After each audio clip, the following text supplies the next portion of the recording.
പിതാവിൻ്റെയും പുത്രൻ്റെയും പരിശുദ്ധാത്മാവിൻ്റെയും നാമത്തിൽ ആമേൻ. ഇന്ന് ആഗസ്റ്റ് 9 തീയതിയാണ്.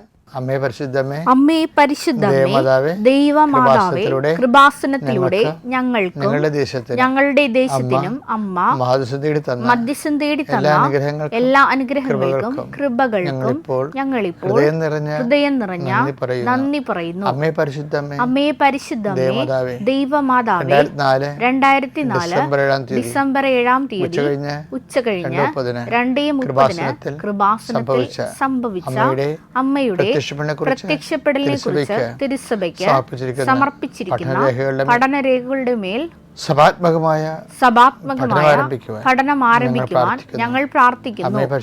അമ്മേ പരിശുദ്ധമേ, ഭൂസ്വർലോകങ്ങളുടെ രാജ്ഞിയായ അങ്ങേയ്ക്ക് ഭൗമ സംരക്ഷണത്തിനായി പ്രപഞ്ച പ്രകൃതിയെ തന്നെ തിരുസഭ പ്രതിഷ്ഠിക്കുവാൻ ഈ പ്രത്യക്ഷീകരണം വഴി ഇടയാക്കണമേ.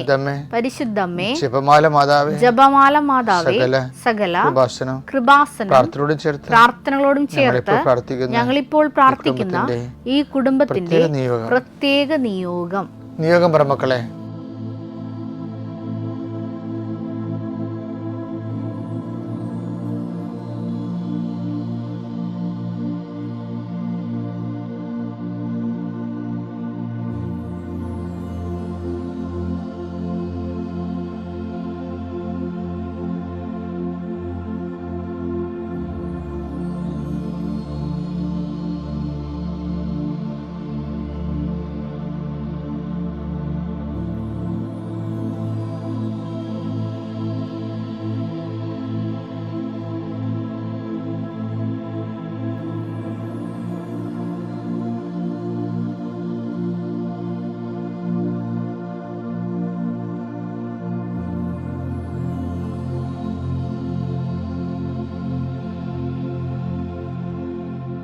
അമ്മയുടെ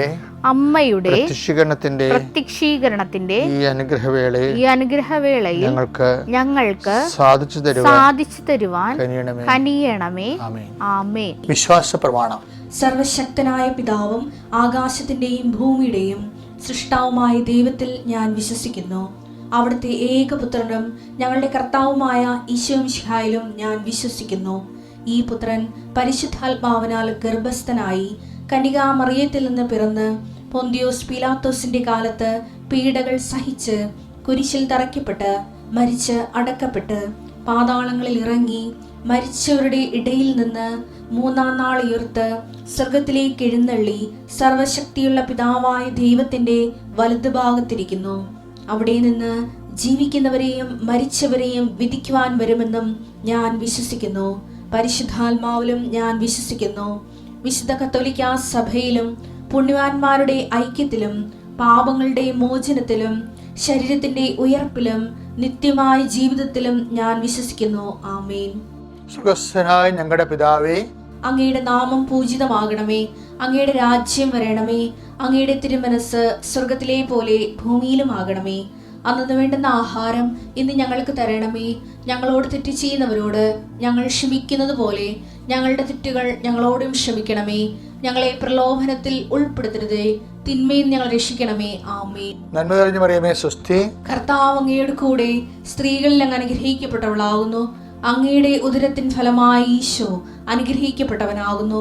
പരിശുദ്ധ മറിയമേ, തമ്പുരാന്റെ അമ്മേ, പാപികളായ ഞങ്ങൾക്ക് വേണ്ടി ഇപ്പോഴും ഞങ്ങളുടെ മരണസമയത്തും തമ്പുരാനോട് അപേക്ഷിക്കണമേ. ആമേൻ. എൻ്റെ കർത്താവ് നിന്റെ ഉന്നതമായ നാമത്തിന് സ്വസ്ഥം ചെയ്യുന്നു. എൻ്റെ കർത്താവ് നിന്റെ വിശുദ്ധ പൗരോഹിത്യത്തെ മഹത്വപ്പെടുത്തണമേ. എൻ്റെ കർത്താവ് സഭയിലുള്ള സാന്നിധ്യം പ്രകടമാക്കണമേ. 39 വർഷം അർപ്പിച്ച കൃപായുടെ യോഗ്യതയാൽ കൃപാസ്ഥാനത്താറെ ജീവനോടെ പ്രത്യക്ഷപ്പെട്ട പരിശുദ്ധ അമ്മയുടെ മാധ്യസ്ഥതരെ ഞാൻ ഈ പ്രാർത്ഥനയിൽ പങ്കെടുക്കുന്ന ഓരോ മകനെയും മകളെയും ആശീർവദിക്കുന്നു. ഇന്ന് നിങ്ങൾ പോകാനിടയ്ക്കുന്ന ദിക്കുകൾ, ഇന്ന് നിങ്ങൾ സംസാരിക്കാതിരിക്കുന്ന വ്യക്തികൾ, ഇന്ന് നിങ്ങൾ കയറി ഇറങ്ങുന്ന ഓഫീസുകൾ, ഇന്ന് കയറി ഇറങ്ങുന്ന സ്ഥാപനങ്ങൾ, നിങ്ങൾ ഒപ്പിടേണ്ട പേപ്പറുകൾ, കൊണ്ടുപോകേണ്ട രേഖകൾ കർത്താവിൻ്റെ നാമത്തിൽ ആശീർവദിക്കപ്പെടട്ടെ. ആശുപത്രി കിടക്കുന്നവരെ എത്രയും വേഗം തിരികെ വരുന്നതിന് വേണ്ടിയും രോഗം കണ്ടുപിടിക്കാത്തവർക്ക് എത്രയും വേഗം രോഗം കണ്ടുപിടിക്കുന്നതിന് വേണ്ടിയും നിങ്ങൾ ചികിത്സിക്കുന്ന ഡോക്ടറിനെ കർത്താവ് ആശീർവദിക്കട്ടെ. കർത്താവ് ഇന്ന് ഓരോരുത്തരും അപേക്ഷ പൂരിപ്പിക്കുന്നവരുണ്ട്, ഇൻ്റർവ്യൂവിന് പോകുന്നവരുണ്ട്, വൈവ എഴുതുന്നവരുണ്ട്, ഡോക്ടറേറ്റ് തീസ് ഒരുക്കുന്നവരുണ്ട്, അതുപോലെ തന്നെ പ്രസൻറ്റ് ചെയ്യുന്നവരുണ്ട്. അങ്ങനെ ഓരോരോ മേഖലകളിൽ വ്യത്യസ്തങ്ങളായ വിദ്യാഭ്യാസ കാര്യങ്ങൾ ചെയ്യുന്ന എല്ലാ മക്കളും കർത്താവിൻ്റെ നാമത്തിൽ അനുഗ്രഹിക്കപ്പെടട്ടെ. എൻ്റെ കർത്താവിന് ഉന്നതമായ നാമത്തിൽ സഭയുടെ അധികാരത്തിൽ കുരിശടയാളത്തിൽ വിവാഹം ഒത്തുവരാത്തവർ, മക്കളില്ലാത്തവർ, ഭവനരഹിതർ, സ്ഥലമില്ലാത്തവർ, സ്ഥലം പൊക്കുവർ ചെയ്യാത്തവർ, പകടപടി ചെയ്യാത്തവർ, സ്ഥലത്തെപ്പറ്റി കേസുകളുള്ളവർ, കരഭൂമികൾ, അതുപോലെ തന്നെ പാടശേഖരങ്ങൾ കരഭൂമിയാക്കാൻ ആഗ്രഹിക്കുന്നവർ, അങ്ങനെ വ്യത്യസ്ത എന്തെല്ലാം കാര്യങ്ങൾക്ക് വേണ്ടിയാണ് ഒത്തുതീർപ്പിന് പോകേണ്ടവർ, ചർച്ചയ്ക്ക് പോകുന്നവർ, സമാധാനം എത്തിക്കേണ്ടവർ, അവർക്കെല്ലാം പരിശുദ്ധാത്മാവിടെ കൂടെ വരികയും എൻ്റെ കർത്താവിൻ്റെ ഉന്നതമായ നാമത്തിൽ സഭയുടെ അധികാരത്തിൽ കുരിശിൻ്റെ അടയാളത്തിൽ വിദൂര യാത്രക്കാരെയും ഹ്രസ്വയാത്രക്കാരെയും കർത്താവിൻ്റെ നാമത്തിൽ ആശീർവദിക്കുന്നു. നിത്യം പിതാമ്പുത്രനും പരിശുദ്ധാത്മാവായ സർവേശ്വരനെ നയിക്കുക. ആമേൻ. നമ്മളെ ഉടമ്പടി എടുക്കുന്നവരും അല്ലാത്തവരും ഒക്കെ അരമണിക്കൂർ ബൈബിളിൻ്റെ വചനം വായിക്കണമെന്ന് മൻഡേറ്ററി അല്ലേ? എന്തുകൊണ്ടാണ് നിങ്ങളങ്ങനെ വചനം വായിക്കണമെന്നറിയാവോ? വചനം സമ്പൂർണ്ണ ആഹാരമായതുകൊണ്ടാണ്. എന്ന് വെച്ച് കഴിഞ്ഞാൽ നമ്മുടെ ജീവിതത്തിൽ ചെയ്യേണ്ട കാര്യങ്ങളാണ് അതിൻ്റെ സമ്പൂർണ്ണ രൂപമാണ്. ഇപ്പോൾ നമ്മൾ കാറ്റഗിസത്തില്ലേ, കാറ്റഗിസം പണ്ട് പഠിച്ചപ്പോൾ നമ്മളെന്താ വേദപാഠം പഠിച്ചപ്പോൾ നമ്മളെന്താ പഠിച്ചത്? കൽപ്പനകൾ പഠിക്കുമ്പോൾ ഒന്ന് നിൻ്റെ കർത്താവ് ദൈവം ഞാനാകുന്നു, ഞാൻ അല്ലാതെ മറ്റൊരു ദൈവം നിനക്കുണ്ടാവരുത് അല്ലേ? ദൈവത്തെ കർത്താവിൻ്റെ ദിവസം പരിശുദ്ധമായി ആചരിക്കണം, കർത്താവിൻ്റെ നാമം പ്രയോഗിക്കരുത്, മാതാപിതാക്കന്മാരെ ബഹുമാനിക്കുക, ഇത്തരം കാര്യങ്ങളില്ലേ. ഇപ്പോൾ നമ്മൾ ആ കാറ്റഗിസം മാത്രം ക്യാപ്സ്യൂളാണ്. ക്യാപ്സ്യൂൾസ് മാത്രം പഠിക്കണമെങ്കിൽ അത് കുഞ്ഞുനാളത് ഓക്കെയാണ്. പക്ഷേ മുതിർന്നു വരുമ്പോൾ നമുക്ക് ആഹാരം ചേഞ്ച് ചെയ്യണം. നമ്മൾ എന്താണ്, നിങ്ങളെ കുഞ്ഞായിരുന്നപ്പോൾ പാല് കുടിച്ചു എന്ന് പറഞ്ഞില്ലേ? ഫെബ്രുവരി 5:12 എടുത്തേ. ഇതിനകം നിങ്ങളെല്ലാവരും പ്രബോധകരാകേണ്ടിയിരുന്നവരാണ്. പക്ഷേ ദൈവവചനത്തിന്റെ പ്രഥമ പാഠങ്ങൾ പോലും നിങ്ങളെ വീണ്ടും പഠിപ്പിക്കാൻ ഒരാൾ ആവശ്യമായിരിക്കുന്നു. നിങ്ങൾക്ക് പാലാണ് ആവശ്യം, കട്ടിയുള്ള ഭക്ഷണമല്ല. എന്താ സംഭവിച്ചാൽ ദൈവവചനത്തിൻ്റെ പല പല ഘടകമുണ്ട്. അതായത് ലഘുവായ ആഹാരമുണ്ട്, പിന്നെ ഗുരുത്വമുള്ള ആഹാരമുണ്ട്, കലോറി കൂടിയ ആഹാരങ്ങളുണ്ട്. അപ്പോൾ നമ്മൾ വളരുന്നതനുസരിച്ച് അതുകൊണ്ടാണ് നമ്മൾ ഡെയിലി ബ്രെഡ് എന്നാണ് പറയണത്. വചനത്തിൻ്റെ സങ്കീർണമായ ആവിഷ്കാരങ്ങളും അതുപോലെ തന്നെ ആശയവിനിമയങ്ങളും ആപ്ലിക്കേഷൻ പ്രയോഗവിധികളൊക്കെയാണ് ഈ ഡെയിലി ബ്രെഡിൽ വരുന്നത്. അപ്പോൾ ചിലപ്പോൾ അത് ഗുരുത്വമുള്ള ആഹാരമാകാം. പാലെന്ന് പറയുമ്പോൾ ഇപ്പോൾ മാതാപിതാക്കന്മാരെ ബഹുമാനിക്കുക, കുഞ്ഞുങ്ങളോട് നമ്മൾ പറയണതാണത്. പക്ഷെ ജീവിക്കുക എന്ന് പറയുമ്പോൾ എന്താ, ദീർഘകാലം എങ്ങനെയും ജീവിച്ചാൽ മതിയാ? അങ്ങനെയല്ല. ചിലർക്ക് മരുഭൂമിയായിരിക്കും. അപ്പോൾ മരുഭൂമിയിലുള്ള ജീവിതകാലം തളരുമ്പോരില്ല, ആരും സഹായിക്കാനില്ല, ഭർത്താവ് മരിച്ചു, ആമക്കളില്ല, പെൺമക്കളെ വളർത്തിക്കൊണ്ട് വരണം. അപ്പോൾ അവർ മരുഭൂമി ജീവിക്കുന്നവരുണ്ട്. അപ്പോൾ എന്താണ്, അവിടെ നിങ്ങളെ മരുഭൂമിയിലേക്ക് വിട്ടത് നിങ്ങളെ എളിമപ്പെടുത്താനും. അപ്പോൾ ഗുരുത്വമുള്ള വചനമായി 8:3 എടുത്ത് നിയമാവർത്തനം.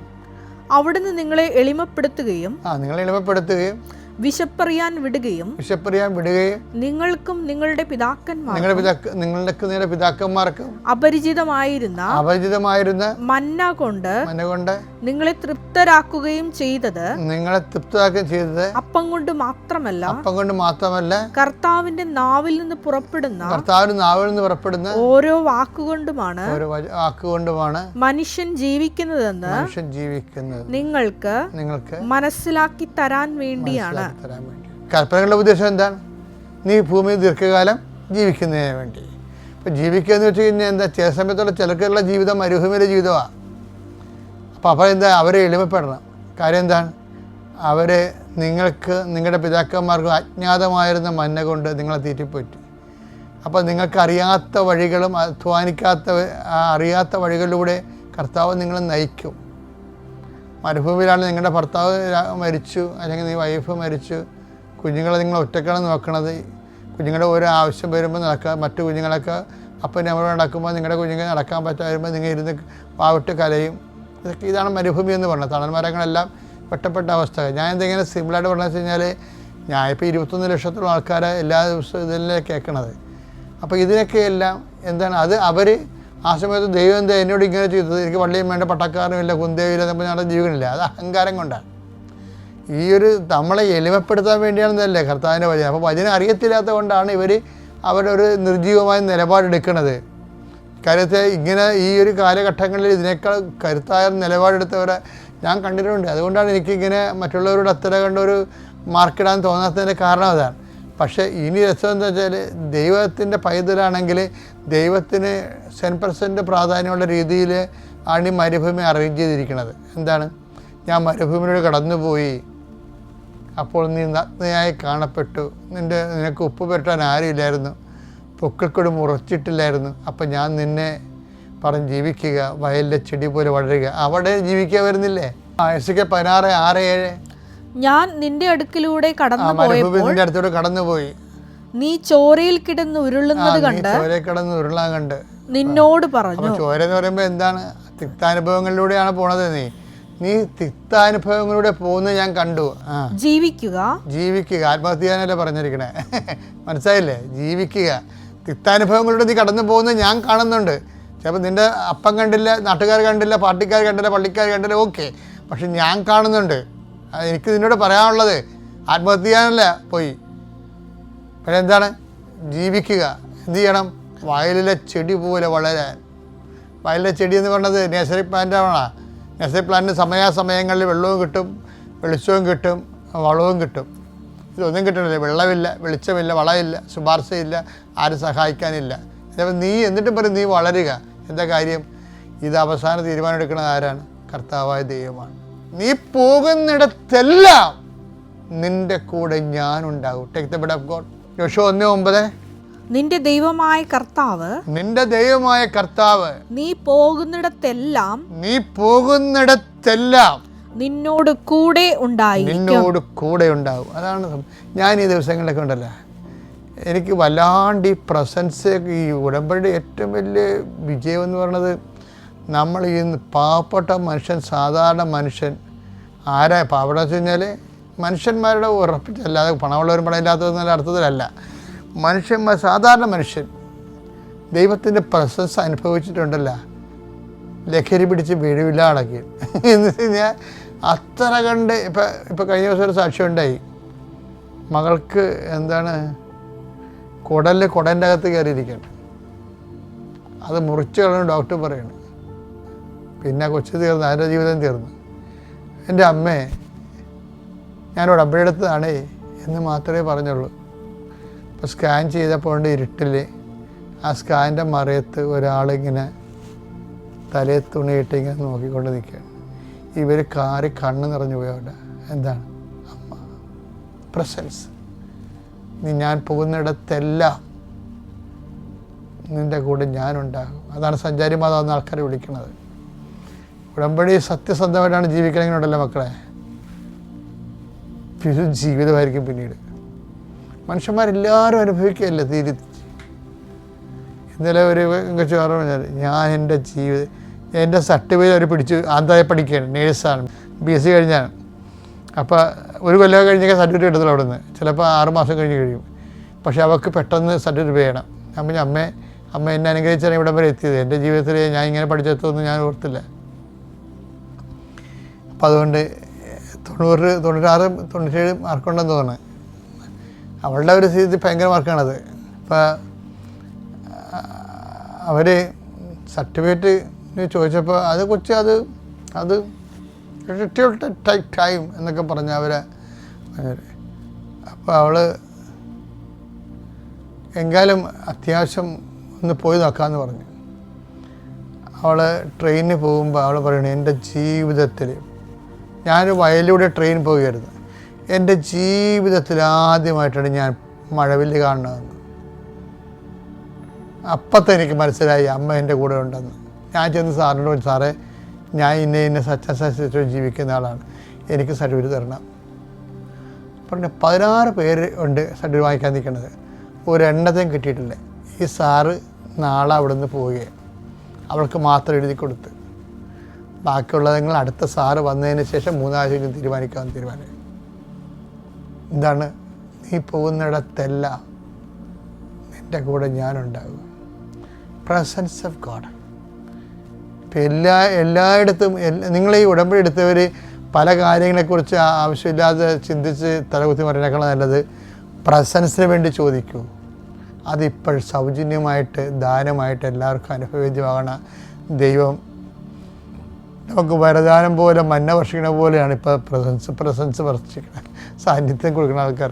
അപ്പോൾ ഇതിൻ്റെ കൺക്ലൂഷൻ എന്താണെന്ന് നമുക്കൊക്കെ മനസ്സിലായില്ലേ? കാറ്റഗറിസത്തിൽ നമ്മൾ പഠിക്കണത് ആ ക്യാപ്സൂളാണ്. മാതാപിതാക്കന്മാരെ ബഹുമാനിക്കുക, കൊല്ലരുത്, വിചാരിച്ച് ചെയ്യരുത്. പക്ഷേ അതിൻ്റെ ബൈബിൾ ഭാഗങ്ങൾ കൂടി ജീവിക്കുമ്പോൾ എന്താണ്? നീ ഭൂമിയിൽ ദീർഘകാലം ജീവിക്കാൻ വേണ്ടിയാണ്. അത്യപൂർവ ദൈവാനുഭവങ്ങൾ ഇനി നിങ്ങൾക്കും സ്വന്തം. ഈ യൂട്യൂബ് ചാനൽ ഇതുവരെ സബ്സ്ക്രൈബ് ചെയ്തിട്ടില്ലെങ്കിൽ ഇപ്പോൾ തന്നെ സബ്സ്ക്രൈബ് ചെയ്യുക. ഈ വീഡിയോ ഇപ്പോൾ തന്നെ നിങ്ങളുടെ സുഹൃത്തുക്കൾക്ക് ഷെയർ ചെയ്തുകൊണ്ട് കർത്താവിൻ്റെ പ്രേക്ഷിതരാകുക.